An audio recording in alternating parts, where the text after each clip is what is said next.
दोस्तों आज के इस वीडियो में हम डिस्कस करने वाले हैं ग्लाइकोजेनेसिस। और ये जो टॉपिक है ये टॉपिक आपके BSc first year second semester zoology के यूनिट 3 मेटाबॉलिज्म ऑफ कार्बोहाइड्रेट से लिया गया है। तो सबसे पहले समझते हैं कि ग्लाइकोजेनेसिस होता क्या है। तो ग्लाइकोजेनेसिस दो वर्ड से मिलकर बना है, ग्लाइको प्लस जेनेसिस। ग्लाइको का यहाँ पर मतलब है ग्लाइकोजन और जेनेसिस का मतलब होता है सिंथेसिस, यानी कि सिंथेसिस ऑफ ग्लाइकोजन। कहने का मतलब ये है कि ग्लाइकोजेनेसिस वह प्रक्रिया है जिसमें कि ग्लाइकोजन का निर्माण होता है।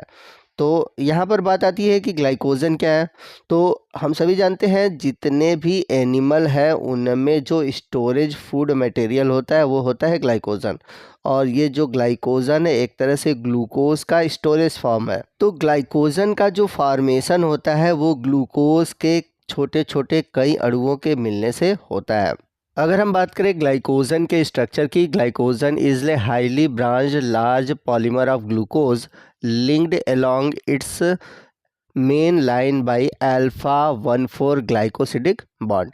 तो यहाँ पर आप ग्लाइकोजन का स्ट्रक्चर देख सकते हैं और आप देखेंगे कि ग्लाइकोजन के स्ट्रक्चर में आपको कई सारे ग्लूकोज के मॉलिक्यूल जुड़े हुए दिखाई देंगे और एक तरह से ब्रांच स्ट्रक्चर बनाते हैं। ठीक है, तो इसमें दो तरह की बॉन्डिंग होती है ग्लाइकोजन के अंदर। एक होती है अल्फा 1,4 ग्लाइकोसिडिक बॉन्ड और दूसरा जो होता है वो होता है अल्फा 1,6 ग्लाइकोसिडिक बॉन्ड।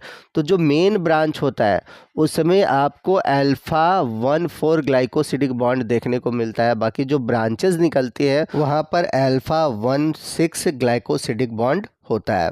अब बात आती है कि ग्लूकोज की ब्रांचिंग कब होती है। तो ग्लूकोज की ब्रांचिंग तब होती है जब ग्लूकोज के कम से कम 8 से 10 मॉलिक्यूल हों। अब यहाँ पर एक क्वेश्चन आता है कि ग्लाइकोजेनेसिस की जो प्रोसेस है वो कहाँ पर होती है। तो ग्लाइकोजेनेसिस का जो प्रोसेस है वो कोशिका के कोशिका द्रव यानी कि साइटोप्लाज्म में होता है।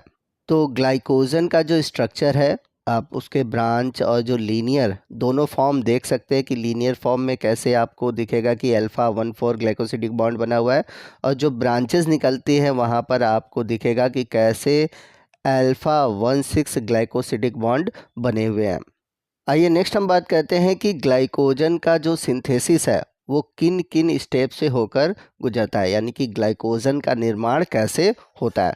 तो जैसा कि हमने पीछे देखा कि ग्लाइकोजन का जो निर्माण हुआ है वो ग्लूकोज से हुआ है।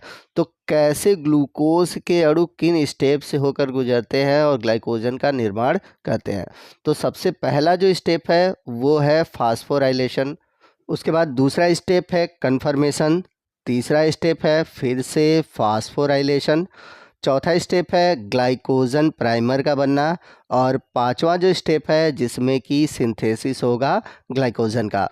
तो आइए समझते हैं कि कैसे पहले स्टेप से लेकर आखिरी स्टेप तक ग्लाइकोजन बनता है। तो अगर हम बात करें पहले स्टेप की जिसमें कि ग्लूकोज जो है वो ग्लूकोज 6 फास्फेट में बदलता है। तो ग्लूकोज से ग्लूकोज 6 फास्फेट में बदलने के लिए एक एटीपी की आवश्यकता होती है, यानी कि यहाँ पर एक एटीपी खर्च होता है और साथ ही साथ यहाँ पर दो एंजाइम भाग लेते हैं।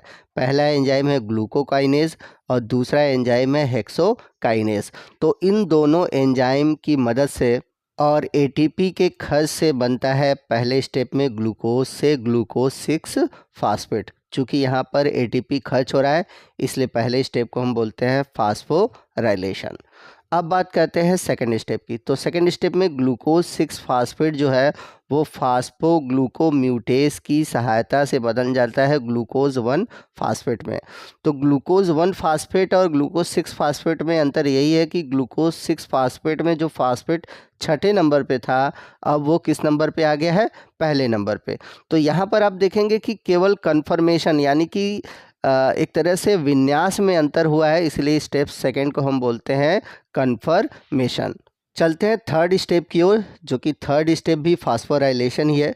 तो इसमें होता क्या है कि ग्लूकोज 1 फास्फेट जो है वो बदल जाता है यूडीपी ग्लूकोज में। अब इसके लिए जो एंजाइम है वो है यूडीपीजी पायरोफास्फोराइलेज। तो ये एंजाइम क्या करता है, ये यूटीपी की सहायता से, यहाँ पर एक यूटीपी है तो यूटीपी क्या करता है कि फास्फेट देता है, यानी कि यूटीपी जब ब्रेक करेगा तो यूडीपी का फॉर्मेशन करेगा। तो इससे जो एक फास्फेट निकला है और ग्लूकोज 1 फास्फेट, यहाँ पर भी एक फास्फेट था, ये दोनों फास्फेट मिलकर फॉर्मेशन कर देते हैं यूडीपी ग्लूकोज का। यूडीपी का यहाँ पर मतलब है यूरिडीन डाईफास्फेट ग्लूकोज। तो यूरिडीन डाईफास्फेट ग्लूकोज का जो फॉर्मेशन हो रहा है ग्लूकोज 1 फास्फेट से, और यहाँ पर मैंने बताया कि यहाँ पर भी एक तरह से एनर्जी यूज़ की जा रही है, यानी कि फास्फेट का फॉर्मेशन हो रहा है, यानी कि यहाँ पर भी फास्फोराइलेशन है। अब यूडीपी ग्लूकोज बनने के बाद चलता है फोर्थ स्टेप, जो कि है ग्लाइकोजन प्राइमर। ग्लाइकोजन प्राइमर का मतलब कि ग्लाइकोजन का जो लीनियर फॉर्म है वो बनता है, यानी कि यहाँ पर 1,4 ग्लाइकोसिडिक बॉन्ड वाला फॉर्मेशन होगा। तो इसके लिए जो एंजाइम होता है वो होता है ग्लाइकोजन सिंथेटेज। तो ग्लाइकोजन सिंथेटेज क्या करता है कि यूडीपी ग्लूकोज को बदल देता है 1,4 ग्लाइकोसिल यूनिट में। तो 1,4 ग्लाइकोसिल यूनिट क्या है, जैसा कि मैंने बताया था ग्लूकोज के एक एक अणु मिलेंगे और जो एक लीनियर स्ट्रक्चर बनता है वही है 1,4 ग्लाइकोसिल यूनिट। अब इसके बाद जो लास्ट स्टेप है जिसमें कि हम इसकी ब्रांचिंग करेंगे, तो ब्रांचिंग के लिए ब्रांचिंग एंजाइम होते हैं। तो ये एंजाइम क्या करते हैं कि 1,4 ग्लाइकोसिल यूनिट को बदल देते हैं 1,4 और 1,6 ग्लाइकोसिल यूनिट में, यानी कि एक तरह से सिंपल वर्ड में हम कह सकते हैं कि फॉर्मेशन कर देते हैं ग्लाइकोजन का। तो 1,4 1,6 ग्लाइकोसिल यूनिट ही वास्तव में एक प्रकार का ग्लाइकोजन है। तो इस तरह से ग्लाइकोजेनेसिस की प्रोसेस होती है। इन 5 स्टेप से गुजरकर ग्लूकोज बदलता है ग्लाइकोजन में। ग्लाइकोजेनेसिस से जुड़ा हुआ कुछ इंपॉर्टेंट टर्म है। कौन कौन से टर्म है ये समझते हैं। तो ग्लाइकोजन सिंथेटेज जो एंजाइम है ये सबसे इम्पॉर्टेंट एंजाइम है ग्लाइकोजन सिंथेसिस के प्रोसेस में।